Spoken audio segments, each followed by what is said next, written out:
This is Radio Chatskill. I'm Tim Bruno. Erin Shearer is back with her segment, Eating Upstate. She visits food-related businesses and restaurants throughout the region. Today, she's in Livingston Manor at the Walk-In and the Neon Croissant. Before the Walk-In opened in February of 2021, Lily Price and Aaron Ellis assumed that they would be running the restaurant by themselves for a while. Having already had to adjust their expectations, they anticipated that fewer people would want to dine out due to COVID. But when they opened, they found themselves in for a little surprise. Here's Lily Price. We really envisioned, because it was COVID, that, people felt unsafe going out, that people wouldn't care that a new place was in town, that our interactions with our customer would be really limited. But the second we opened the door, we were so wholeheartedly embraced by the community. We originally believed that it was just going to be me and Aaron for months and months, even through the summertime, without hiring any staff and just staying on top of everything ourselves. Within 10 days of our opening, we hired 4 employees. That's how just immediately well received we were. It was just, everything about the business has just exceeded our wildest expectations. Biggest detail of all being the level of community support is just unbelievable. It's just insane, and we're so grateful. Today on Eating Upstate, we take a look at the Walk-In and the Neon Croissant, both located in Livingston Manor. The Walk-In serves breakfast and lunch, and after 4 p.m. transforms into the Stumble Out, a bar and bistro. The Neon Croissant is located right across the street in the former Brandenburg Bakery, and like its predecessor, sells pastries, breads, cookies, and brownies. Both are owned by Lily Price and Aaron Ellis, who are from Georgia and Kentucky. Together, they aim to bring a touch of Southern hospitality to the Catskills. After meeting one another at work in Savannah, Georgia, traveling together, and working in Vietnam and Portugal, Lily Price and Aaron Ellis arrived in New York City at the end of 2017. Aaron found herself working at prestigious establishments, but struggled to find a healthy work and life balance. Eventually, she secured a position as a personal chef, and Lily landed a job working as a nanny for the same family. With their new positions offering financial security, the two began saving up to open up their own restaurant. And once we were more financially stable and not just doing it for the craft, we were like, wow, maybe we could get something off the ground ourselves. It definitely couldn't be in New York City, but we should start looking for that place. And we had kind of been carrying around a little black book of entrepreneurial ideas for, since we lived in Vietnam and then Portugal and all over. So we were just we knew that we wanted to be in business for ourselves. We just didn't know where and what exactly we would do at that point. And the answer kind of just became clear with time for us. In 2018, their Brooklyn roommate invited them to stay at their house in Napanoch for the weekend. By the time Lily and Aaron left that Sunday night, they had bought a house in Loch Sheldrake that had been in foreclosure, and the two began looking for places in Sullivan County to open up their own restaurant. For them, the draw was Sullivan County's close proximity to New York City. When we came up for the weekend, we realized, it kind of occurred to us for the first time that, other things exist outside of our routine in New York. And there's more to New York State than New York City. And we started looking in the area, immediately started looking at real estate the second we got up here. I mean, we're both Southern girls. We're used to having space and land and small businesses around and that kind of thing. We weren't originally fully acclimated to New York City. So when we got up here, it felt more like a taste of home. And we just started searching for just a really small kind of second home place for us. And we bought our house in Sullivan County. It's in Loch Sheldrake. We bought it in foreclosure on the Sunday that we left for the weekend from upstate New York after having visited this area for the first time. It was just a total, immediate fell in love with this area and wanted to have a home base here that kind of justified all of the hard work that we were putting in and building our financial status so that we could open our own thing one day.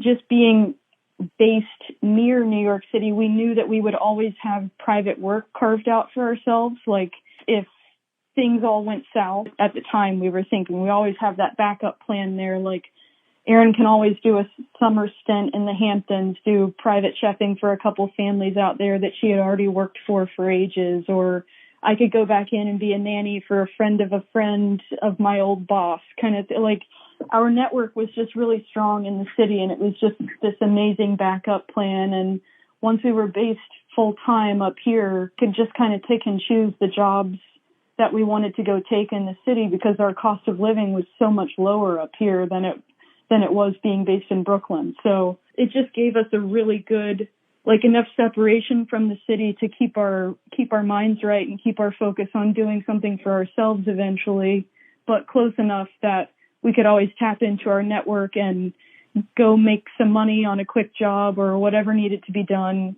in order to keep propelling us forward up here. In January of 2020, Lily and Erin signed a lease with the intention of opening a French bistro, but COVID forced them to pivot and reconsider their plans. Throughout 2020, Lily and Erin transformed their kitchen in Loch Sheldrake into a test kitchen, trying out potential recipes. We did all of the menu developing ourselves out of our teeny kitchen in Loch Sheldrake. The entire house is 600 square feet on the dot. The kitchen is just basically a cabinet and a stove. And we were developing recipes like crazy out of there. We were making big bakery boxes, dropping them off to whoever was volunteering to taste test for us and give us honest feedback. We developed essentially all of our recipes like that. As they were preparing to open up the walk-in, Errol and Sarah Flynn announced that they were closing the Brandenburg Bakery and putting it up for sale. Despite not yet having opened up the walk-in, Lily and Erin jumped at the chance to purchase the property. When we decided to buy the bakery, and we were just almost near the end of our renovation to be able to open the walk-in when we closed on the bakery, it was just such an irresistible opportunity for us. It gave us the chance to live upstairs above the bakery, directly above and across the road from the two businesses that we're operating right now, which if anybody out there has ever worked baker's hours, you know how amazing a walk downstairs with a cup of coffee commute is in order to start at 3 a.m. And the other thing is just the recognition that Sarah and Errol, the previous owners of the Brandenburg Bakery, had built, the reputation that they had built, and the product that they were offering. I mean, this was an amazingly esteemed business that Erin and I loved visiting ourselves. And there's no better advertisement to want to buy someone else's business than it being a place that you genuinely love to go to. And that's how we felt, and that's why it was just so irresistible to us. We thought if we can keep up what Sarah and Errol started and even build on it with the years to come, that would be the greatest thing in the world. So just couldn't say no, basically. The Neon Croissant opened the following June. The walk-in's breakfast sandwiches are made with a biscuit that originates from a recipe created by Lily's great-grandmother. For Lily, taking a decades-old family recipe and scaling it to restaurant proportions initially presented some challenges. Number one, the biggest thing with the biscuits especially is that we discovered when we batch produced our first large batch of biscuits that we put them in our bread mixer, and it created this beautiful dough, and we parceled everything out, baked it off, and the biscuits came out like dinner rolls, basically, like totally smooth, not kind of crusty and moist and whatever, just like nice, perfect round dinner rolls, which were absolutely delicious, but they were not my great-grandmother's biscuits anymore. So the biggest thing we realized immediately, and the biggest challenge, is that we still have to mix the large batches by hand. So I'm talking about a batch of 120 to 140 biscuits.